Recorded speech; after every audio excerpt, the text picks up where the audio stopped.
on a contention level, and then I'll go back and respond to their responses to our case, clarify any things that were said in cross-checks. All right, are my opponents ready? Yep. Partner ready? Yep. Judges ready? Cool. All right, so first let's start off with framework in today's debate. Now my opponents essentially read this framework, and we need to be looking at this observation that there are two assumptions for the reason that we need to increase military spending. We would argue that overall in today's debate, we need to be looking at, first of all, why we need to increase military spending because of the way the Pentagon currently operates. We need to look at the status quo. We need to look at what needs to happen in the status quo in order for these benefits to happen. So let's first start off with their first contention about waste. Though basically this is a response to their entire case. The problem here is that everything they're talking about is a systematic issue. And a systematic issue means that it's a problem with the system. Either affirming or negating today's resolution won't solve any of these issues. That's really important in today's debate. Additionally, what you're actually seeing is that you're not actually going to be seeing a significant harm from this. First of all, because government waste is not unique to defense. According to Bill Posey, out of over 180 instances of government waste, only 7 were from the Department of Defense. Clearly, the government wastes money no matter what. That's not going to change whether you affirm or negate. That's really important. But actually, this $8.5 trillion card that they brought up, they essentially try to argue that like the DoD doesn't get audited and there are all these harms from that. Well, Midwest actually explains that the $8.5 trillion that they talk about is the entire Pentagon budget. They did not lose the money, they spent the money. They even accounted for the money. They simply did not account for every single transaction in enough detail to satisfy the requirements for a full audit. So when they were audited, all that happened is that they didn't write things down correctly. That's not corruption, that's just bad management. And that problem won't be solved by negating today's resolution either. That's really important.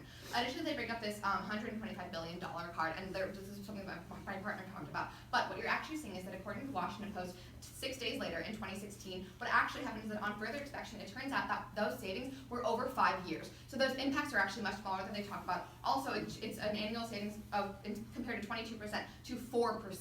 That means that like there are no impacts to this at all. Additionally, according to Richard Samuelson in December of 2016, we shouldn't fool ourselves into thinking that the contradiction can be resolved by eliminating vast amounts of waste. If we wish to reduce defense spending, we have to cut the military size and capabilities. So the reality is that the only way you see any impacts from their case is if you cut the military size and capabilities, which is already decreasing in the status quo. That's really important in today's round as well. When it comes to their subpoint B about concurrency, once again, we'd argue this is a systematic issue. This is a problem that can be solved while also increasing military spending. Those two things aren't mutually exclusive. They never said why they were. Also, there are no impacts to this. Moving on to their second contention about the military-industrial complex. We have a couple responses to this as well. First of all, they bring up this whole idea about how contractors make money off of war. However, according to Johnson in 2014, private military contractors are normally employed only in defensive roles.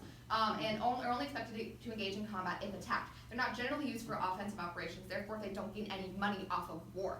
Not only that, but you can see that according to David Eisenberg of the Cato Institute, private contractors are the equivalent of an American Express card. The U.S. military literally cannot go to war without them. They're going to happen in either world. Don't let them fool you into thinking that like they're going to happen only in our world.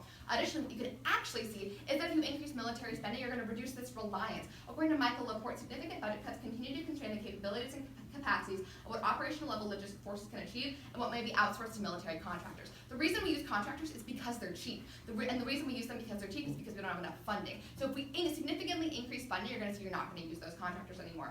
Additionally, they bring up this idea that it's going to hurt the economy. We would argue, first of all, that the national security is more important than the economy. If we're not secure, can't protect the economy. Also, according to Jim Edwards of the Business Insider, military expenditures actually benefit the economy, removing any harmful trade-offs. So now going back to a couple responses to their case. There are a couple things we have to address here. First of all, when it comes to response time, essentially they say that all of our evidence is unreliable because it comes from the Department of Defense. First of all, not all our evidence comes from the Department of Defense. We have the Defense Science Board, and we have another source as well. Essentially what you're seeing here is that according to the American Enterprise Institute, inflation means the latest defense budget is actually declining, not rising in real terms. Because of that, you're seeing that like these are going to go down and it's just going to be significantly difficult. Additionally, when they said like are impacting to show a significant increase, according to the Military Times, they actually said we need a significant increase in funding in order to see those impacts. Also, moving on to what they said about international order, they essentially didn't have any evidence. They just responded with this general idea of PMCs. But the problem is that just because Russia is like not a threat right now doesn't mean they're not still aggressive. For all these reasons, we can only say about an affirmation in today's debate.